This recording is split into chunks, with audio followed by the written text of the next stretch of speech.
I'm Stan Nicholls, I'm 92 years of age. I served in the HMAS Shropshire and in the Navy for nearly 3 years, of which I spent 2 years and 3 months in the HMAS Shropshire as the commander's runner, a navigator's yeoman and the weatherman's assistant.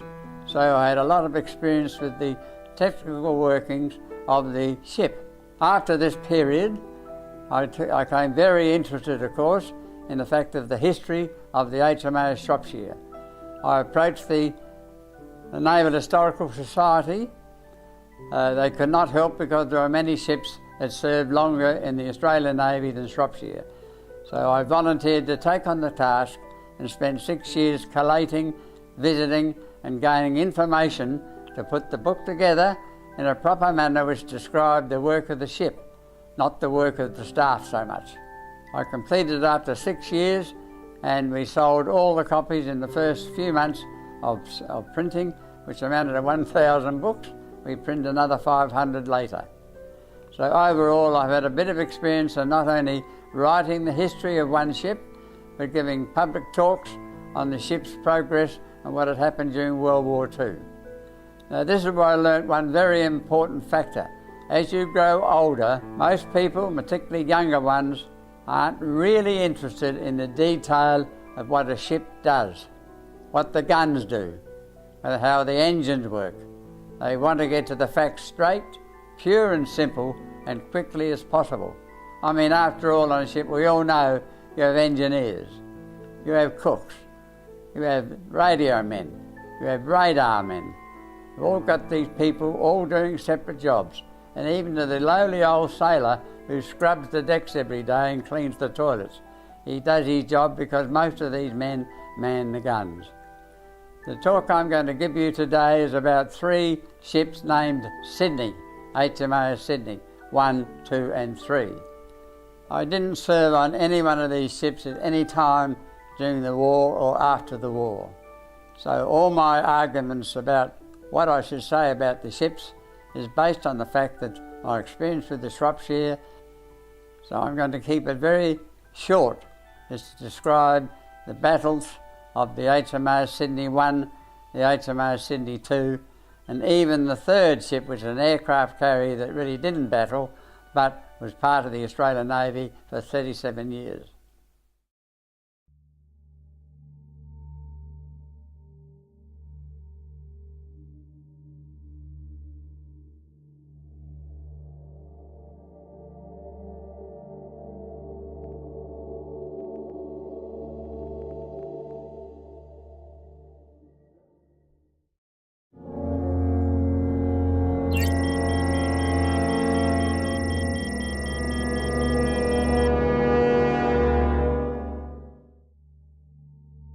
The Germans had taken over the Cocos Islands during the World War I, and the Australian government was a bit perturbed about it, so the HMAS Sydney with the HMAS Australia, the big battle cruiser, cruised into the Indian Ocean, and Sydney was given the task of cruising and patrolling the island of Cocos Island.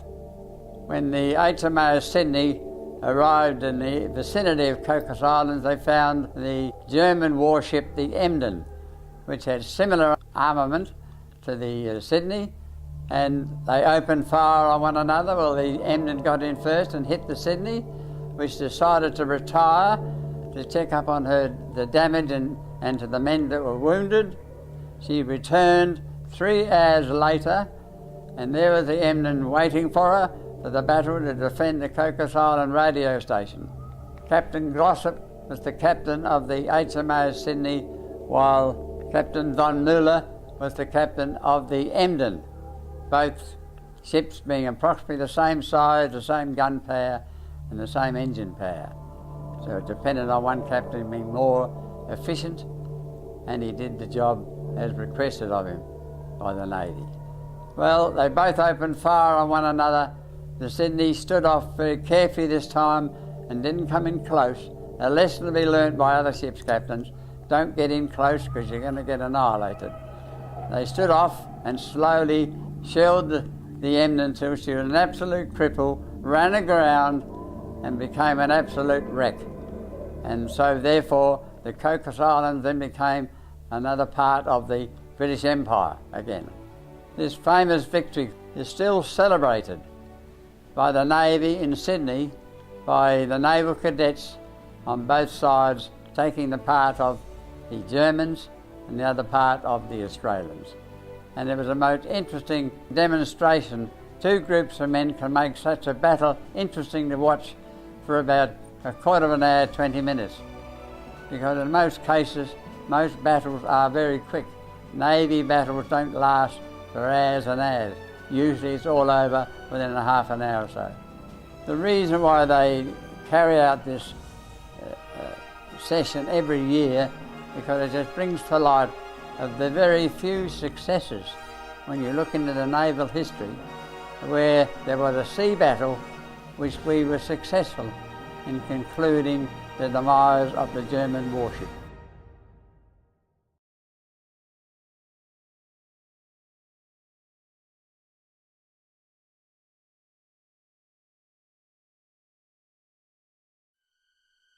I now want to talk about the second HMAS Sydney that fought in the Battle of Cape Sparta, north of Crete in the Mediterranean, which occurred on the 19th of July 1940 against two Italian cruisers. The Sydney, which was a 6-inch gun cruiser of modern design, was cruising north of Crete with general duties to see what was about, as far as they were concerned, of enemy ships. But in the meantime, 4 British destroyers were travelling south at fairly high speed under the command of Captain D, Commander Nicholson, when they came up against the Italian cruisers and decided it was about time they turned north to escape from these ships, because they were faster by about 5 knots. And secondly, their guns, their main guns, were too small. They only had 4.7 inch and they were breech loading guns by the men. It was all man-handled, they weren't automatic. And the Italian ships opened fire on them, damaging one of the destroyers.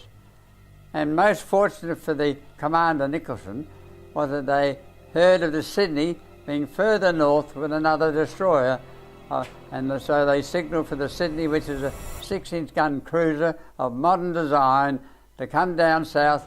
And when the HMAS Sydney came down, they joined up with those 4 destroyers to defend them against the gunnery from these 2 Italian cruisers coming up behind them. So this had turned into a one-eyed battle for quite a moment, till the Italians realised that they were up against a more powerful, faster modern warship than they had. And as you can see from this map, which is pretty accurate of what really occurred with the ships, and they linked up together, and of course then you've got one cruiser with 5 destroyers fighting the 2 Italian cruisers. They had 8 single-barrel breech-loading guns on their ship. There's one interesting thing about the Italian cruisers. Their flight deck was the forecastle. Their aircraft was kept under the bridge and flew off over the forecastle of the ship. And if you don't know what the forecastle is, that's the sharp end of the ship. Their attack was so ferocious, the first light cruiser of the Italian Navy, the Bandonieri, was badly damaged. Eventually, the Sydney blew her bows off, so she then pulled into very close to Cape Sparta itself. And in the meantime, the second light cruiser, called Colleone, travelled south and was under the command of Vice Admiral Ferdinand Casardi. I would mention here at this time that Captain John Collins, one of our future heroes of the Australian Navy, was the captain of the Sydney. Well, what occurred with these ships, of course, was that the Sydney caught up with the 2 Italian cruisers, one destroyed and the second one was fleeing south, badly damaged. Eventually, she moved so quickly and faster than the Sydney that she was headed for a place called Bardia on the north coast of Africa. What the Sydney didn't realise at the time was that she'd run out of ammunition. There was therefore no point in continuing the trip, although there was the opportunity missed. She could have sunk that ship as if she had a full load of ammunition at 6-inch shells. I'd like to make a few mentions about Captain John Collins, who was named the hero of the Battle of Cape Sparta. And when he returned after this magnificent victory against the Italian cruisers and helping the British destroyers and steamed back into Alexandrina, they received cheers and the bells ringing and the hooters going off from the British Navy, which was moored there. It was just after this time, within a fairly short period, Captain Collins was promoted and left the ship. He was promoted to Commodore and given a shore-based job, which wasn't really always the sort of thing he liked. He was more the man of action than the bloke sitting behind a desk. So in a way, it was very lucky that he went ashore at this time, because a new captain took over the role of skipper of the HMAS Sydney. He then wanted to have another ship, so he accepted a demotion from Commodore back to captain again, and he was made the captain of the HMAS Shropshire. And he went up through the actions up through the Admiralty Islands and part of New Guinea before he himself was promoted once again as the Commodore in charge of the Australian squadron, and he moved to the HMAS Australia as the flagship of the Australian squadron, which for most people, you may not know, was not a very large navy. We had in those days the maximum number of heavy cruisers we had at one time in operation were 2 8-inch gun cruisers, about 5 destroyers, another 5 destroyers from World War I. They were called the V&W destroyers and operated right throughout the Mediterranean. And at any rate, having got that particular job, he remained with the Australian squadron until right up until the day where the Australia was so badly damaged in the Philippines that he was put out of action for the rest of the war, and he came on board as the Vice Admiral in charge of the Australian squadron in Shropshire. He was badly injured himself after the Australia got hit, and he got a bit burnt when the Australia got hit by kamikazes. And he then stayed with the Shropshire till he moved to Tokyo Bay for the signing of the peace on the Missouri. He was the only Australian representative on board the Missouri to witness the signing of the peace by the Japanese Parliament, who signed the peace in front of Douglas MacArthur. After that, Collins remained the jumping from Vice Admiral. He never made the full Admiral because he retired from the Navy.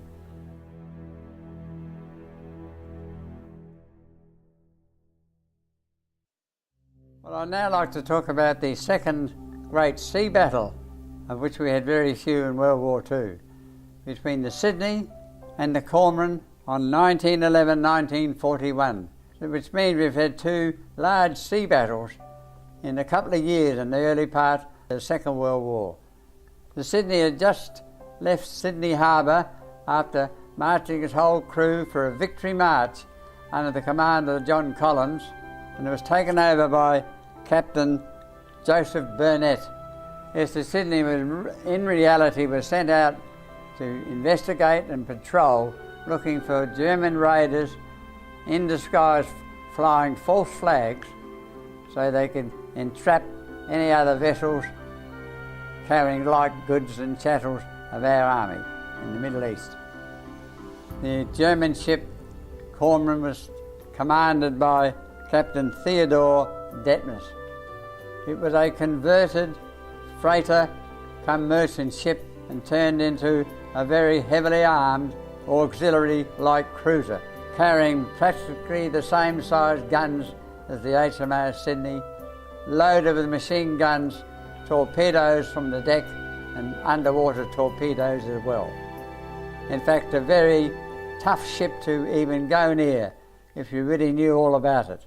At any rate, the HMAS Sydney finally latched on and found cormorant. We're out in the Indian Ocean near the Dirk Hartog Island back in 1941, and from here on the story is all conjecture by the many people who've written stories about what happened to the HMAS Sydney this day. The real fact is all the stories that have been written to date are from the memories of the German crew who, when their ship was also sunk, got ashore on the west coast of Australia and told their stories in their different styles. Altogether, it was a rather confusing number of ideas of what really could have happened. Whether they told the absolute truth, we don't know, and I suppose we'll never find out. But the officers and the few men that seemed to know what they were talking about finally convinced most of the researchers that their story was pretty true of what occurred to the Sydney. She came in, some suggested she came within 5 miles, some suggested she came within less than a mile. I think most of us are more inclined to believe she came in too close. And when that occurred, coming in too close, Captain Detmers decided in his mind that the day had come.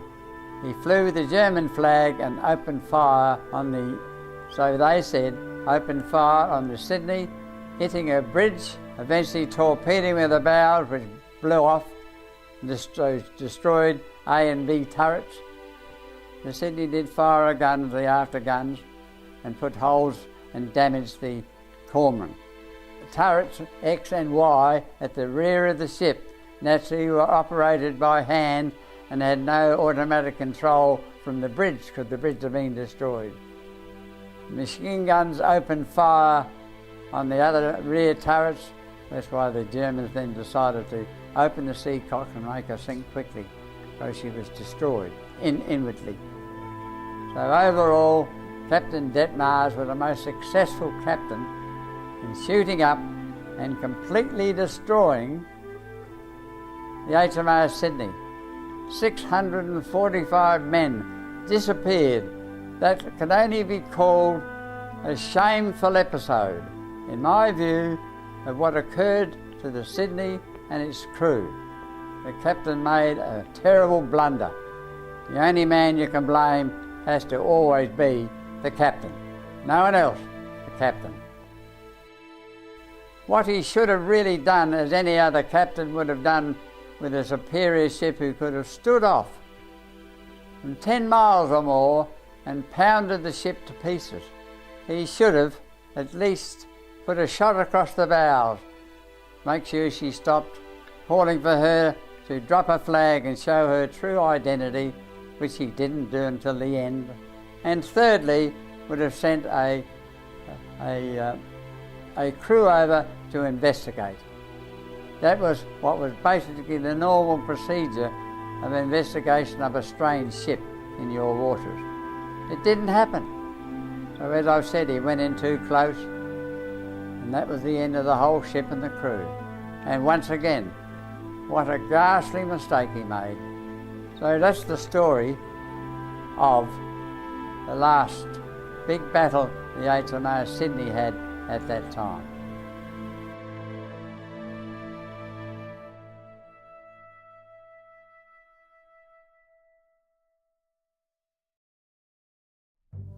The final ship I wish to talk about is the third Australian ship called HMAS Sydney.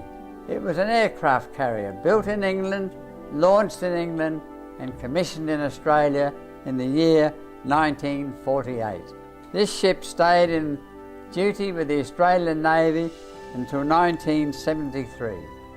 It's a long service for any ship, nearly 37 years for a ship to last that long, because whether a ship's at war or not, travelling through the heavy seas, taking the battering of the waves and the wind and anything else that affects the transport of a ship, they slowly but surely wear out.